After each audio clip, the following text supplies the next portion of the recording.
आज हम आपको गरुड़ पुराण का प्रथम अध्याय PRH कर सुनाने वाले। जैसा किताबों में लिखा है ठीक उसी तरह हमने अपने ओर से कोई छेड़ीहच छादीहच नहीं की। उम्मीद है आप अपना दिल मजबूत करके इस पूरा सुन पाएंगे। चलिए शुरू करते हैं। जय श्री नारायण, जय मां लक्ष्मी। श्री भगवान बोले, हे पक्षींद्र सुनो, मैं उस यम मार्ग के विषय में कहता हूं जिस मार्ग से पापी जन नरक की यात्रा करते हैं और जो सुनने वालों के लिए भी भयावह है। जो प्राणी सदा पापपरायण हैं, दया और धर्म से रहित हैं, जो दुष्ट लोगों की संगति में रहते हैं, सत, शास्त्र और सत्संगति से विमुख हैं, जो अपने को स्वयं प्रतिष्ठित मानते हैं, अहंकारी हैं तथा धन और मान के मद से चूर हैं, आसुरी शक्ति को प्राप्त हैं तथा दैवी संपत्ति से रहित हैं, जिनका चित्त अनेक विषयों में आसक्त होने से भ्रांत है, जो मोह के जाल में फंसे हैं और कामनाओं के भोग में ही लगे हैं। ऐसे व्यक्ति अपवित्र नरक में गिरते हैं। जो लोग ज्ञानशील हैं वे परम गति को प्राप्त होते हैं। पापी मनुष्य दुहक पूर्वक यम यातना प्राप्त करते हैं।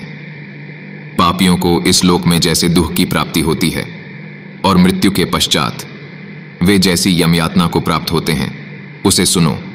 यथोपार्जित पुण्य और पाप के फलों को पूर्व में भोग कर कर्म के संबंध से उसे कोई शारीरिक रोग हो जाता है। आधि मानसिक रोग और व्याधि शारीरिक रोग से युक्त तथा जीवन धारण करने की आशा से उत्कंठित उस व्यक्ति की जानकारी के बिना ही सर्प की भांति बलवान काल उसके समीप आ पहुंचता है। उस मृत्यु की संप्राप्ति की स्थिति में भी उसे वैराग्य नहीं होता। उसने जिनका भरण पोषण किया था उन्हीं के तद्वारा उसका भरण पोषण होता है। वृद्धावस्था के कारण विकृत रूप वाला और मरणाभिमुख वह व्यक्ति घर में अवमानना पूर्वक दी हुई वस्तु को कुत्ते की भांति खाता हुआ जीवन व्यतीत करता है। वह रोगी हो जाता है, ते उसे मंदाग्नि हो जाती है और उसका आहार तथा उसकी सभी चेष्टाएं कम हो जाती हैं। प्राणवायु बाहर निकलते समय आंखें उलट जाती हैं, नाड़ियां कफ से रुक जाती हैं, उसे खांसी और श्वास लेने में प्रयत्न करना पड़ता है तथा कंठ से घुर घुर से शब्द निकलने लगते हैं। चिंतामग्न स्वजनों से घिरा हुआ तथा सोया हुआ वह व्यक्ति कालपाश के वशीभूत होने के कारण बुलाने पर भी नहीं बोलता। इस प्रकार कुटुंब के भरण पोषण में ही निरंतर लगा रहने वाला अजितेंद्रिय व्यक्ति अंत में रोते बिलखते बंधु बांधवों के बीच उत्कट वेदना से संझा शून्य होकर मर जाता है। हे गरुड़, उस अंतिम क्षण में प्राणी को व्यापक दिव्य दृष्टि प्राप्त हो जाती है, जिससे वह लोक परलोक को एकत्र देखने गता है। अत चकित होकर वह कुछ भी कहना नहीं चाहता। यमदूतों के समीप आने पर सभी इंद्रियां विकल हो जाती हैं, चेतना जड़ीभूत हो जाती है और प्राण चलायमान हो जाते हैं। आतुर काल में प्राणवायु के अपने स्थान से चल देने पर एक क्षण भी एक कल्प के समान प्रतीत होता है और 100 बिच्छुओं के डंक मारने से जैसी पीड़ा होती है वैसी पीड़ा का उस समय उसे अनुभव होने लगता है। वह मरणासन्न व्यक्ति फेन उगलने लगता है और उसका मुख लार से भर जाता है। पापी जनों के प्राणवायु अधोद्वार गुदामार्ग से निकलते हैं। उस समय दोनों हाथों में पाश और दंड धारण किए, नग्न, दांतों को कटकटाते हुए, क्रोधपूर्ण नेत्र वाले यम के 2 भयंकर दूत समीप में आते हैं। उनके केश ऊपर की ओर उठे होते हैं। वे कौए के समान काले होते हैं और टेढ़े मुख वाले होते हैं तथा उनके नख आयुध की भांति होते हैं। उन्हें देखकर भयभीत हृदय वाला वह मरणासन्न प्राणी मल मूत्र का विसर्जन करने लगता है।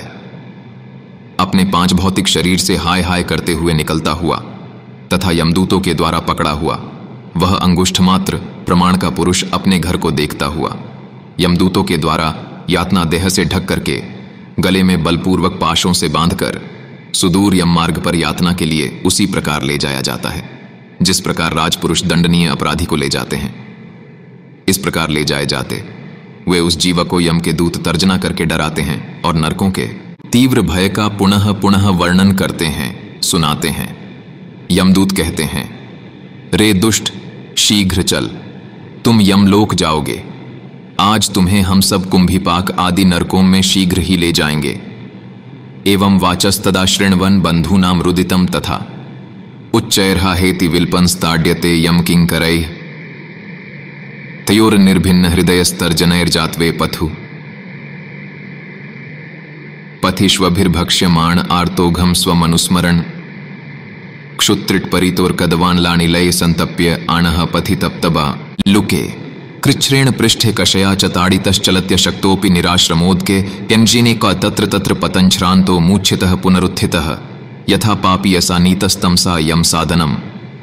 इस प्रकार यमदूतों की वाणी तथा बंधु बांधवों का रुदन सुनता हुआ वह जीव जोर से हाहाकार करके विलाप करता है और यमदूतों के द्वारा प्रताड़ित किया जाता है। दानस यमदूतों की तर्जनाओं से उसका हृदय विदीर्ण हो जाता है, वह कांपने लगता है।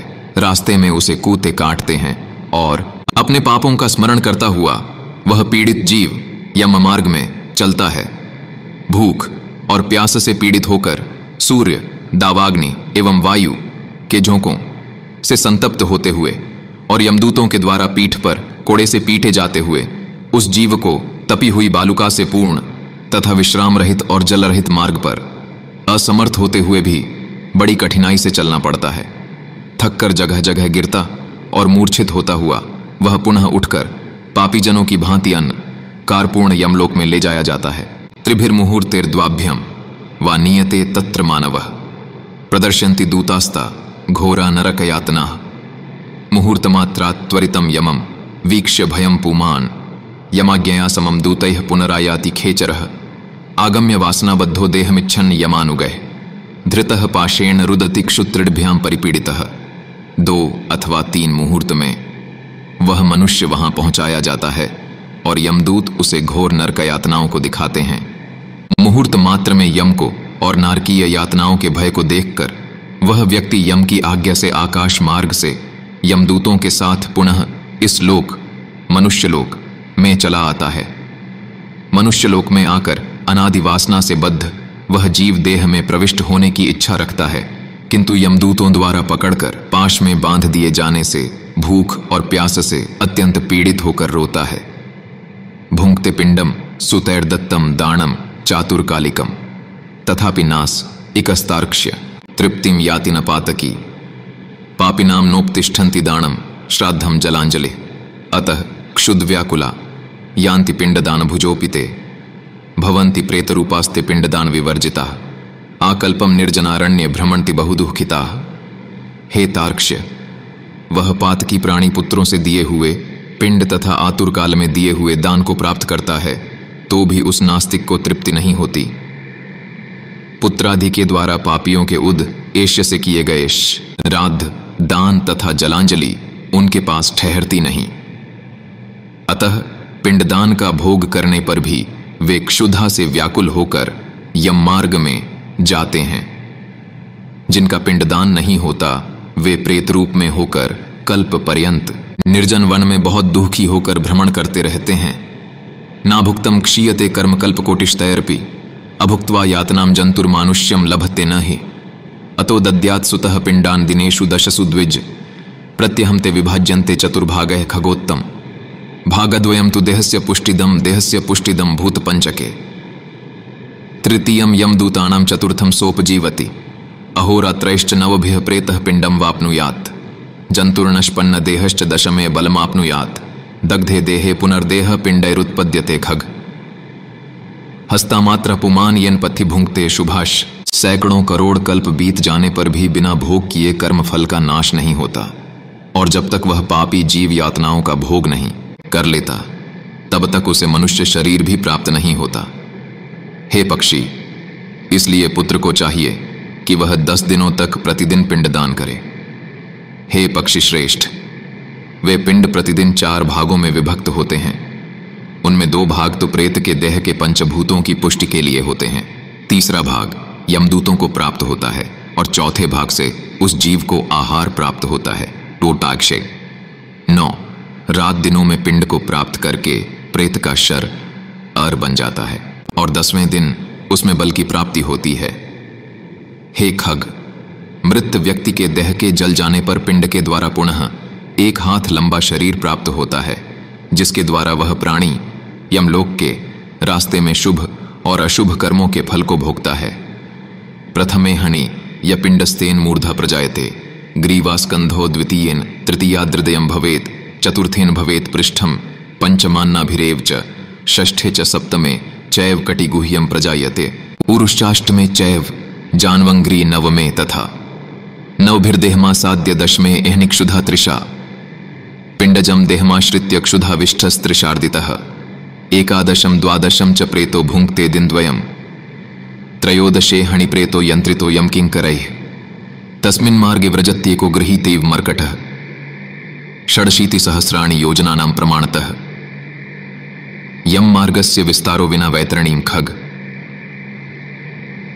पहले दिन जो पिंड दिया जाता है उससे ऊसक का सिर बनता है, दूसरे दिन के पिंड से ग्रीवा गर्दन और स्कंध कंधे तथा तीसरे पिंड से हृदय बनता है, चौथे पिंड से पृष्ठभाग पीठ, पांचवें से नाभि, छठे तथा सातवें पिंड से क्रमशः कटी कमर और गुह्यांग उत्पन्न होते हैं, आठवें पिंड से ऊरु जांघें और नौवें पिंड से जानू घुटने तथा पैर बनते हैं।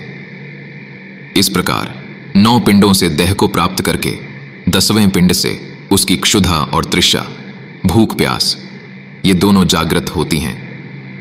इस पिंडज शरीर को प्राप्त करके भूख और प्यास से पीड़ित जीव 11वें तथा 12वें 2 दिन भोजन करता है। 13वें दिन यमदूतों के द्वारा बंदर की तरह बंधा हुआ वह प्राणी अकेला उस यम मार्ग में जाता है। हे खग, मार्ग में मिलने वाली वैतरणी को छोड़कर यमलोक के मार्ग की दूरी का प्रमाण 86,000 योजन है। वह प्रेत प्रतिदिन रात दिन में 247 योजन चलता है। मार्ग में आए हुए इन 16 पुरों नगरों को पार करके पातकी व्यक्ति धर्मराज के भवन में जाता है। सौम्यपुर, सौरिपुर, नगेंद्र भवन, गंधर्वपुर, शैलगम, क्रौंचपुर, क्रूरपुर, विचित्र भवन, बहवापतपुर, दुखदपुर, नानाक्रंदपुर, सुतप्त भवन, रौद्रपुर, पयोवर्षणपुर, शीताढ़्यपुर तथा बहुभीतिपुर को पार करके इनके आगे यमपुरी में धर्मराज का भवन स्थित है। यमराज के दूतों के पाशों से बंधा हुआ पापी जीव रास्ते भर हाहाकार करता रोता हुआ अपने घर को छोड़ करके यमपुरी को जाता है। इस प्रकार गरुड़ पुराण के अंतर्गत सारोद्धार में पापियों के इस लोक तथा परलोक के दुहक का निरूपण नामक पहला अध्याय पूरा हुआ।